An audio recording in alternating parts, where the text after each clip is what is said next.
got to get to the big news of the night. I was personally crushed when she announced she was leaving. She's a hometown star, but got to do what's best for her. Milaysia Fulwiley has now announced her big transfer decision. Okay, so the former Gamecock announcing, yes, she's transferring to LSU. Our sports director, Reggie Anderson, joining us in studio with the details. Reggie, how you feeling about this move? Well, we've been waiting and waiting on this decision, and it is official, at least from Milaysia Fulwiley's end of the spectrum. She is transferring to Baton Rouge. She will play for Kim Mulkey and the Tigers. In fact, I was listening to our pal Jay Phillips on 107.5 The Game earlier today. He made a very good point.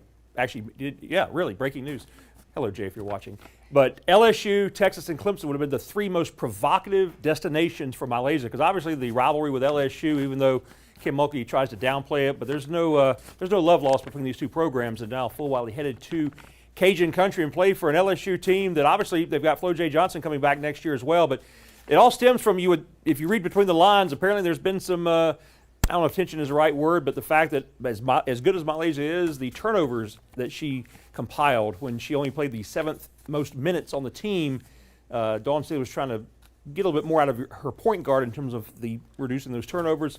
We know she's a human highlight reel, as she's made so many explosive plays over the years, but again, Dawn Staley has a very high standard for her point guard, and that created a little bit of attention. There were several games where Milaysia didn't even play 10 minutes. Of course, against Maryland, though, she did play more than 10 minutes. In fact, she was able to rally the team to that big win over the Terrapins, and of course, helping the Gamecocks get back to the national championship game. Of course, Milaysia was part of last year's undefeated team.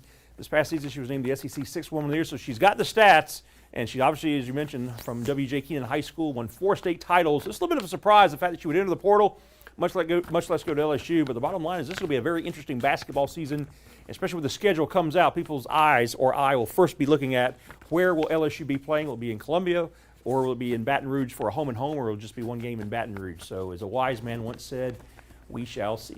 Ooh. Is that wise man Reggie Anderson? No, no.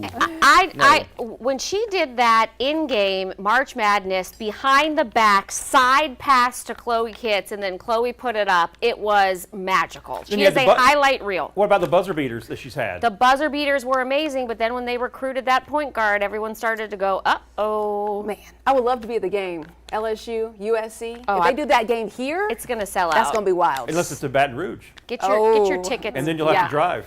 Yeah, I'm not driving for that. Take the bus. And then we'll get you some of that jambalaya you say you liked. I love jambalaya. All right, guys. Thank you, Reggie.